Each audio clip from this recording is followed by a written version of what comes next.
Hey, what's up? Happy Monday. Sean here with another episode of Locked on Raptors to kick off your week, and we have a win to talk about. The Raptors taking down the Wizards 102-90 last night. We're going to talk about Pascal Siakam and his return to form, along with the return to form of the Raptors defense. We'll run around the box score, hit on a few guys, a few takes on those who played in last night's game, and then we've got a first-time due to the game winner getting on the board. That's all coming up on today's episode of Locked on Raptors. Thanks for being here. You are Locked On Raptors, your daily Toronto Raptors podcast, part of the Locked On Podcast Network, your team every day.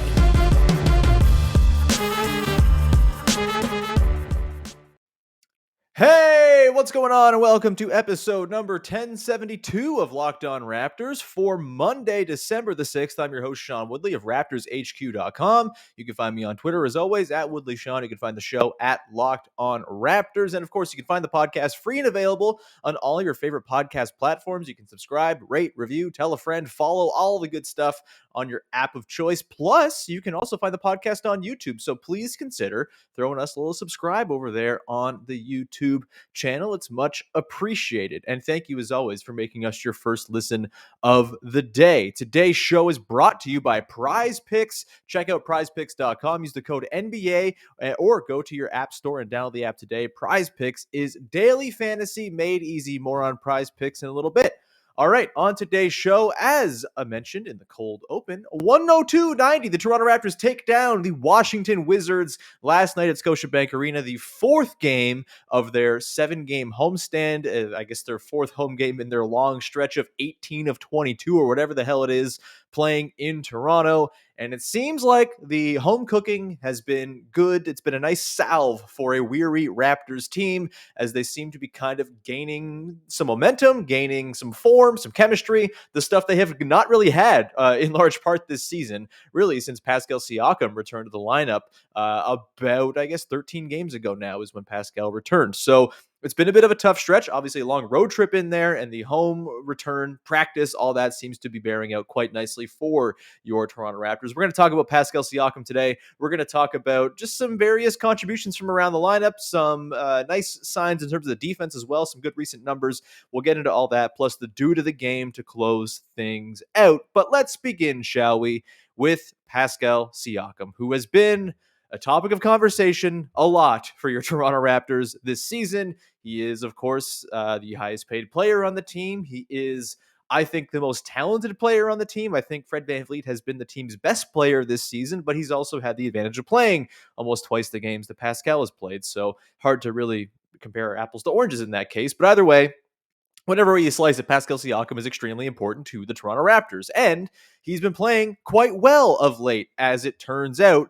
Over his last 8 games, he's up to 22 points, 7.5 boards, 3.3 assists, I believe, on a 57% true shooting. He has been very good, and last night was his crowning achievement of that stretch, I guess ever since that 10 of 12 game against the Kings, right after the 4-point embarrassment that he had, frankly, against the Utah Jazz. Ever since then, it's been looking good. This is probably his second best game in that stretch, aside from that Kings game. He had 31 points, he had 6 boards, 3 assists, was a +4 for the team, 10 of 21 shooting, got to the line 12 times, 10 of 12 from the line. You love to see that. He hit his only 3 that he took as well against the Wizards. And he continues a run of being very good against the Wizards as well. They don't really have anybody who can guard him. Pascal is like a very fun player in that, you know, there are certain teams that you just know they don't have the personnel, and it's very exciting when those teams come around to the schedule. I usually think about the Utah Jazz, save for that last game. Usually think about the Atlanta Hawks. They usually have a hard time stopping Siakam. And the Wizards, of course, have been meat for Siakam in recent years. I think he had a 40-point game against them last season and has been pretty consistently great. And he was awesome again last night for a Raptors team that really needed it. The first half, just an absolute blitzing of the Wizards. The 63-42 in the first half. They give 12 first quarter points. And I guess we should just talk about where Siakam is right now in terms of his development, in terms of the way he's coming along. You know, he's now played 13 games. Last night, Alvin Williams was talking on the broadcast. Like, he's been back now for about as long as a regular training camp is. And now you should probably start to see him kind of rounding into form. And we are. Again, rattle through the numbers over the last 8 games. And he just seems more comfortable, and he seems like a more complete player this year than he has been in seasons past as well. What's the big criticism been of Siakam over the years? And what have people really like harped on, even though it's probably unwarranted? It's the spin move. He's only got the spin move. He's got the one move. That's not the case anymore because he is a mid-range, like heaving, incredible player at this point. So far this season, he has been putting up 17, nearly 18% of his shots from between the 16-foot and 3-point marker, 16-foot to 3-point range. That little long mid-range area. Again, 18% of his shots coming from there, by far a career high for him, the most since his rookie season, where 14% of his shots came from there. He's shooting 45.7%, again, a career high from that distance for Pascal Siakam. And, again, the whole thing, he's only got the spin move. He's got no other bag. Well, guess what? This is the counter to the spin move. And when the spin move gets walled off and when opposing defenses pack the paint against him, which has been a regular occurrence last year and this season, particularly when guys are out of the lineup and there's not a ton of space, Siakam has needed to find a counter to that because the spin move into three guys just doesn't work. And he's doing it now. That mid-range shot that he's going to, the little step back he has, it's a great little weapon. And eventually in time, if he keeps hitting it at this pace, again, 45.7% on 17.8% of his total looks this season, per Basketball Reference. If he keeps that up, that's only going to make it that much more easy for him to get back to the rim, where, again, he's been very good, as you might typically expect. He's shooting fewer shots from inside 3 feet than he has in his entire career. Just 21% of his shots are coming from there so far. But again, you think about the defenses he's played, the fact that there have been not a lot of guys on the floor who he can play off of and things like that. It makes a lot of sense that he's not getting to the rim quite as much. But as that mid-range shot becomes more of a threat, I bet there'll be a pump fake he can use in there, get defenders on their toes. It won't be so much of, all right, just wall off the paint and hope that keeps him out of the range where he's doing damage type of thing, because he's doing damage from the mid-range now. Obviously that opens up a lot of other things too. If defenders are coming out to stop from the mid-range, there's going to be cutters, there's going to be available space underneath. Siakam has proven himself very good at making those sort of interior passes to guys cutting baseline or guys in the dunker spot. Him and Scottie Barnes, of course, have a very good chemistry there. It's all coming together right now for Pascal Siakam. Not to mention on defense, he's been fantastic as well of late. His help defense is as good as anybody on the Raptors, and that makes a lot of sense considering the peak of the Raptors defense in the last few years here have come, or the peaks, that is, have come when Pascal has been at his very best and when he's been his sort of rangy, moving all over the place, covering so much ground you can't even really fathom that he's doing it in a single possession, and he's doing that. And you're seeing the entire defense kind of come into shape around him as well. We'll talk about Scottie Barnes in a little bit and how he's kind of coalesced and become a better defender here. We'll talk just about how Yuta Watanabe has been an enormous help too. But Siakam, all told, has been just really, really kind of coming along here, refining his game. And it gets you really excited for when they get Khem Birch back, for when they get, in particular, OG Anunoby back. This full complement of players learning how to play defense finally and kind of getting the ropes down. OG and Khem are probably the two guys I'm least worried about having like chemistry issues on defense coming back in. They both can kind of just plug and play, you would think. They've been playing in Nick Nurse's defense all season long as well, so it hopefully isn't too much of an adjustment period, and they don't have like the Scottie Barnes syndrome where he's 20 years old and he's a rookie and he learns things and, has mistakes and all that stuff. It's very different, and so I'm pretty eager to see what happens once OG's back in the lineup and how the extra sort of threat that he brings offensively, the extra, ball handling that he provides, all of that helps Siakam find even more space than he's been able to cultivate for himself so far. And even through not having a ton of space to work, he's been quite good, as good as we've seen him, frankly, in a couple of years. And so, shout out to Pascal Siakam. Loving to see how he's coming along. And it's just kind of in line with the rest of the team falling into place as well. And I've had this theory over the years, this season in particular, basically since Nick Nurse came around, I suppose, that you give Nick Nurse 4, 5, 6 games with basically the same group of players, and eventually they're going to get it together and win some games. It's really kind of like clockwork at this point, and lo and behold, they've won 2 games here. As we spoke with Louis Zatzman on Friday about, we talked about how the results were starting to catch up and, meet the process. The process has been pretty good for, about a week and a half now. The wins have finally caught up in the last 2 games here. And it seems as though they're in line to continue winning games as well, as they have the Thunder on Wednesday, they're garbage. The Knicks on Friday, they're frauds. And then the Kings next Monday as the games to close out this homestand. There's a very real chance they close this homestand 5-2 and close it on a 5-game winning streak and are back above 500 before you could even blink an eye. It's very exciting stuff.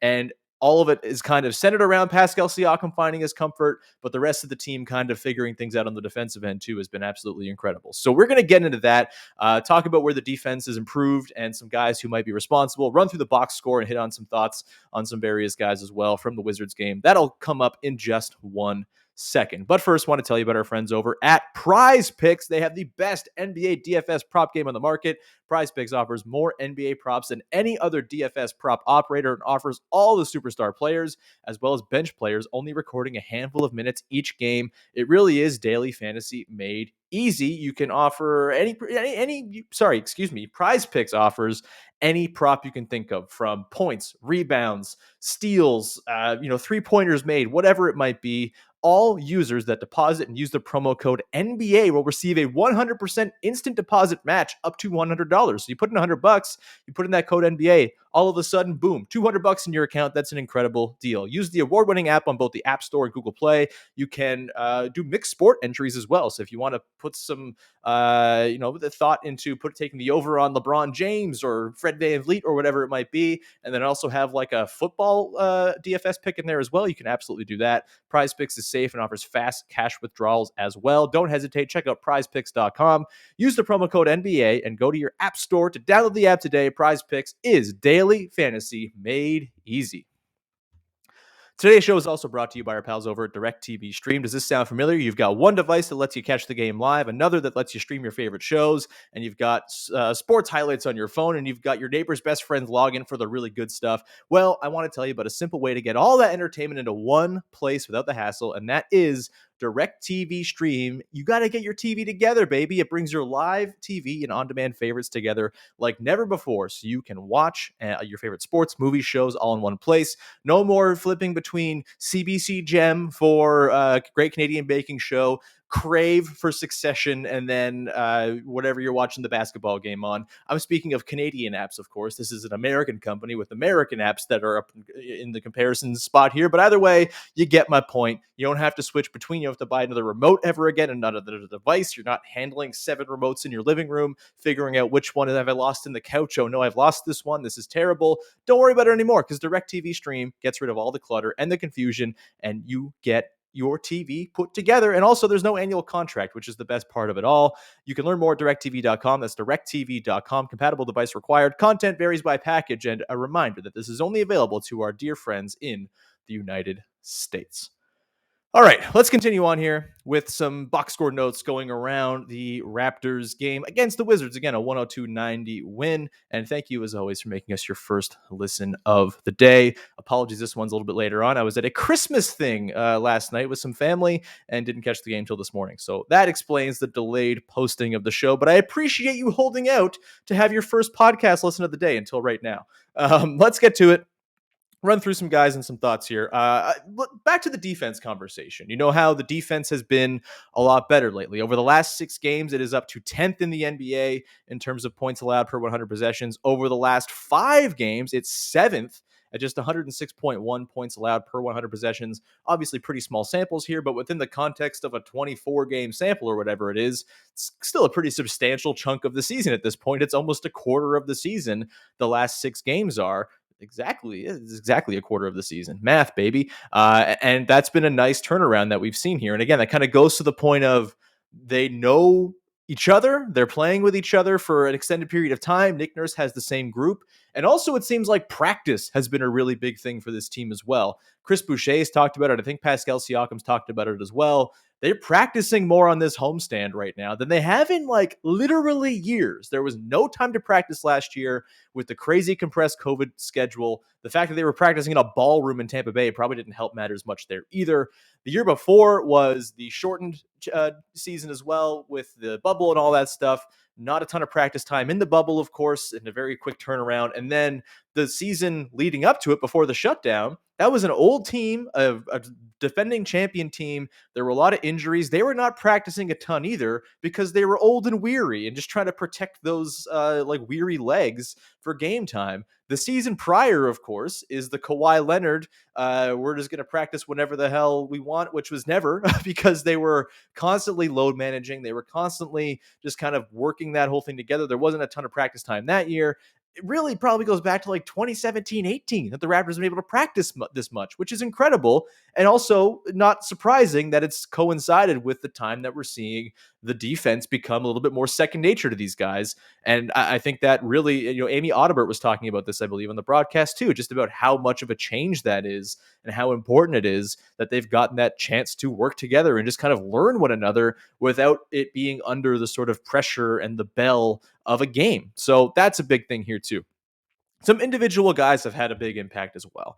Yuta Watanabe, his return 5 games ago, really seems to be like the thing that flipped the switch. It's not just Yuta. He's not like the defensive player of the year or anything like that, but he is so damn good at role player shit.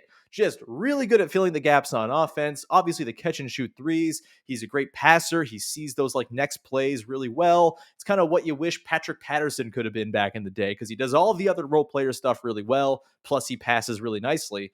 But on the defensive end of the floor, he just does everything that you want from a guy playing in a Nick Nurse defense. He covers a ton of ground. He's incredibly smart. He communicates well. He knows where to be, knows where to stand, which we've talked about a lot. Knowing where to stand is like half the battle in NBA defense. And Yuta just gives another option for Nick Nurse to know that there's a good defender on the floor when he sticks him out there. There's no question about it. There's no, oh, is he going to have an off night tonight? Or his rotation's going to be a step slow? Does he know what we're doing out there? None of that applies for Yuta Watanabe. He's just a damn good defensive player who does everything to fill the gaps that the Raptors need. And he's huge too. He's 6'9". He fits exactly the vision this team wants. And frankly, when you look at Yuta and you look at the rest of the roster, this might sound like a crazy hot take, but he to me is like the 7th best player on this team. You got your main 5, of course, in your Siakam, OG, Barnes, Van Vliet, and Trent. You got Kem Birch, and then I'm pretty sure Yuta Watanabe is the next guy I would take if I was doing like a schoolyard draft of Raptors players to join my dodgeball team or basketball team. I would be taking Yuta Watanabe number 7. I think he's that effective, that important. He should be playing more, frankly. He's only played, in the teens and minutes a lot of these games. He should be in like the 20-minute plus range, I think, for this team every single night. He's that reliable and that effective. And when he's been on the floor, he's been outstanding. He's just been absolutely incredible in terms of driving positive play. Over the last 6 games since he returned, he's only played 5 of them, obviously, but he has an on-court net rating of plus 15.6, 110.1 offensive, 94.5 defensive rating. Again, that's just 84 minutes. It's all small sample size theater here, but he very clearly has a positive, tangible impact on the team when he's on the floor, and he was awesome last night. Again, very modest, just 7 points, hit 1 of 2 threes, only the 2 boards and 1 assist, but he was a plus 16, and whenever he's on the floor, good things seem to happen. There's connectivity. The play moves along because it's not getting stuck in his fingers where he doesn't know what to do with it. He's helping the offense kind of grease the wheels. Love Yuta Watanabe. He is like perennial due to the game contender. Did not get it today, but very much was in the conversation. Also in the conversation, Scottie Barnes, who had himself a pretty quiet offensive game, just 11 points, just 1 assist, 5 of 10 from the field. Didn't hit either of his 2 threes. But to me, the thing with Scottie Barnes, if you're thinking over the last 6 games, what's changed for the Raptors defense the most? I would say Scottie Barnes is number 1 in what's changed the most. He just seems to know where to be now. He knows where to make those rotations, where not to get sort of hung up. He's been better on the ball as well. There's still mistakes here and there. There's still, there's Bradley Beal in a corner, and I'm not actually going to run out to him, even though I'm pretty sure he's my guy. There have been a few moments like that throughout these last few games, but overall, you're not seeing him do the Matt Thomas chicken with the head cut off thing anymore. He seems to know where he's supposed to be, where he's filling in for the help, where he's helping the helper, that type of thing. He just has it sort of more innately within his basketball brain now. And I'm beginning to just have a theory about Scottie Barnes that he just learns how to do things faster than most people. And that might be his biggest NBA strength. Like, Think about the 3-point shooting. It's like, oh yeah, Scottie, you want to learn how to shoot threes? We'll just let you go bombs away. Put as many threes up as you want. All of a sudden, he's shooting 38% from three, and he's knocking them down, and it looks like a very clean and pure shot. It's, hey, Scottie, go score more. Okay, I'll go score 25 points and, put up mid-range shots and score from all around the basket. Scottie, go play defense better. Oh, okay, it's a difficult defense. I'm getting there. I'll learn it, but eventually I will. He just seems to be like this kind of supercomputer basketball player who can learn how to do things pretty quickly and then apply it on the floor. It's a really remarkable thing. It might just be an early theory that doesn't actually pan out, but from what I've seen, I'm kind of getting the sense that Scottie Barnes just learns how to do stuff a lot faster than the average NBA player, which is an enormous asset. And his defense lately, his help defense, he's been a kind of a menace as a rim protector. Really, really enjoyed watching what he's done on that end of the floor, as his offense continues to be very fun and cool. Didn't have the takeover as you might have expected in the typical third quarter for the Raptors, although they were up 21 at halftime, so it wasn't really called for. Maybe glad he didn't have to expend all that much energy, but yeah, Scottie Barnes doing some really beautiful stuff defensively lately. It's been a really nice thing to see. Some other quick hitters from the rest of the roster as we go around before we get to the dude of the game. Not terribly worried about Gary Trent Jr. A couple of games back, he's not shooting super well. Hot and cold, that happens for heat check guys from time to time. I don't think it's too much cause for alarm. The fact that they've won the last two games where he shot horribly kind of give me some hope that once he is shooting well, this offense could really kind of take off. Fred VanVleet, pretty quiet game for him against the Wizards as well. Didn't have to do a whole bunch. Siakam kind of took on the burden of carrying the day in the first half, and after that, it was kind of cruise control from there. And actually, it was kind of nice to see Fred VanVleet not have to do everything over the course of an entire game. 4 of 12 from the field, just 33 minutes played, which has to be some kind of season low for Fred VanVleet. That, I think, is honestly the most important number from this game, is that 33 minutes played. Delano Banton, thought he was pretty fun. 6 assists in this one. His passing is hilarious. He's just a delight. He makes passes in space. He makes passes in close quarters. He makes passes while looking at his guy. He makes passes while not looking at his guy. He's very cool. The offense, we'll see. He had hit a 3 last night. That was nice to see. He had a bit of a rough go in his G League performance earlier over the weekend as well. It's going to be up and down with him. His offense is not really quite there in terms of the scoring side of things, but the playmaking is there for sure. The basketball intelligence is there. Sort of the cutting and everything he does is wonderful. Love myself some Delano Banton. He was also on the short list for due to the game in this one. Will not quite get it, however. And that's because we do have our due to the game coming up in just a second here. We are going to dive into the first time due to the game winner for coming up in just a second here. But first, I want to tell you about our friends over at Built Bar, who are making the best tasting protein bars money can buy this holiday season. Grab the protein bar that tastes like a candy bar, or even better than a candy bar. Built Bar is filled with so much holiday goodness, rich with decadent flavor, covered in chocolate, but amazingly low in calories, sugar, net carbs, and fat, and high in protein. You get the best of both worlds, delicious and healthy. You get a ton of flavors to work with as well. All sorts of things, from mint brownie to cherry to double chocolate cookies and cream. There's a flavor for everybody. It gives you that extra fuel you need as well to go holiday shopping or go to the 9 million parties you got to go to. Sometimes you forget to eat. Sometimes you're saving yourself for the spread that's going to be at the party. And that's what I was doing yesterday. But guess what? I had a Built Bar in the afternoon to hold me over, to satiate me until I could eat all the cured meats I wanted to. And as well, people are very passionate about their favorite flavor. Don't get in a fight with people over them. It's a very controversial thing. The Built Bar internet is crazy with the debates over the favorite flavors. And you know what? You can tell Santa to throw a few Built Bars in your stockings as well. It's a very wonderful stocking stuffer. Gift. Also, if you want to cozy up with something warm, here's a holiday secret. Dip your Built Bar into a piping hot cup of cocoa. Apparently, that's a wonderful thing. I haven't tried it yet, but I will have to go and do that now, especially now they have marshmallowy treats for the holidays too. Seems like a perfect thing to dip in your hot cocoa.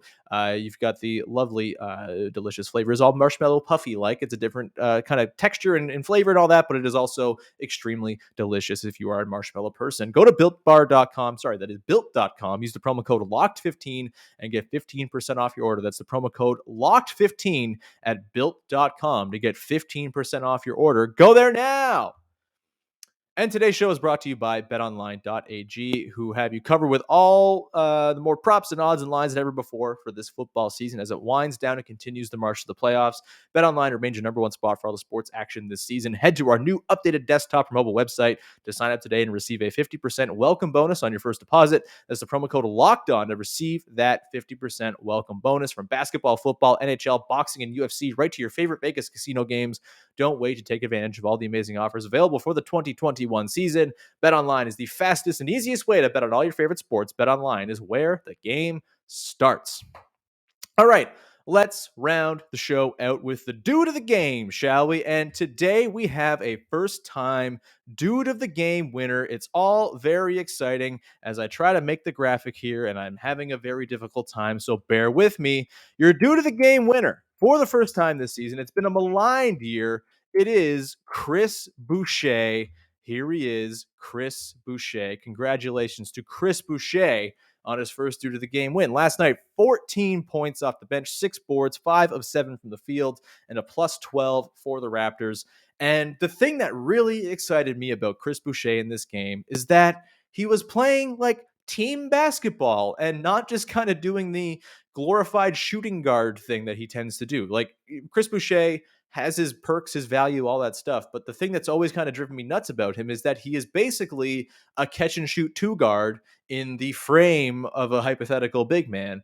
And he doesn't really do a lot in terms of cutting and smart team plays, making the next play, with his playmaking and stuff like that. I don't think he's ever really going to be a passer, but he did some things last night that were kind of new for Chris Boucher in terms of cutting and finding easy buckets. Delano Banton found him a couple times, for example. Siakam found him once, just kind of seeping into the areas where the defense is not and making good on it. And it's an interesting thing because he, in theory, should be pretty good at it. He's got a good timing down for, say, offensive rebounds. That's also kind of cutting, right? It's kind of picking your moment, finding the right lane to go, and then hopefully slamming it back. He has that sort of in him, and he's never really done it before. And it's only one game. It might not be a thing that he continues on, but he certainly deserves to get the dude of the game nom for his play against the Wizards. And, it was just a really encouraging thing to see. We've kind of gone back and forth this season on how many effective bench guys do the Raptors have. Is it 3? Is it 1? Is it 6? Like, it's been a kind of an oscillation. I think if Chris Boucher can play like this in his minutes, where maybe he's not being relied upon as like a first sub or anything like that, but if he can be reliable enough to not be like a horrifying sub decision when Nick Nurse has to go to the bench, that I think is enough, because there is enough in terms of front court depth between Yuta Watanabe, Precious Achiuwa, who's playing really well the last little while, especially on defense, and then you factor in Kem Birch as well. There's a lot of front court depth here, and you don't need Chris Boucher to be like your savior or anything like that. But if he can come in as your 11th or 12th man and put up 14 points, that is enormous. And Nick Nurse has seemingly gone with Boucher a little bit more these last couple of games. 18 minutes against the Wizards last night. He played a little bit. He was the first sub actually on Thursday as well against the Bucks too. So maybe he's kind of emerging from Nick Nurse's doghouse a little bit here. Either way, Chris Boucher is your dude of the game. Very well deserved. And now I'm questioning whether he actually is this. It's his first time due to the game win. Yeah, it was. I'm not crazy. That was his first due to the game win of the season. Congratulations to him. Before we get out of here, though, before we wrap up, I just want to sort of offer a thought and kind of a question to the listeners out there as well. You can answer in the comments for sure. I'll put a little question in the community tab as well. Watching the Wizards last night, I don't buy the Wizards. I think the Wizards are frauds. As their owner, Ted Leonsis' favorite band is named, they're Fugazis. And shout out to Joseph Cacharo as well, our friend from Pound the Rock, who likes to use Fugazi as a term for fake-ass basketball teams. I think that applies to the Washington Wizards. I do not think the Wizards are that good.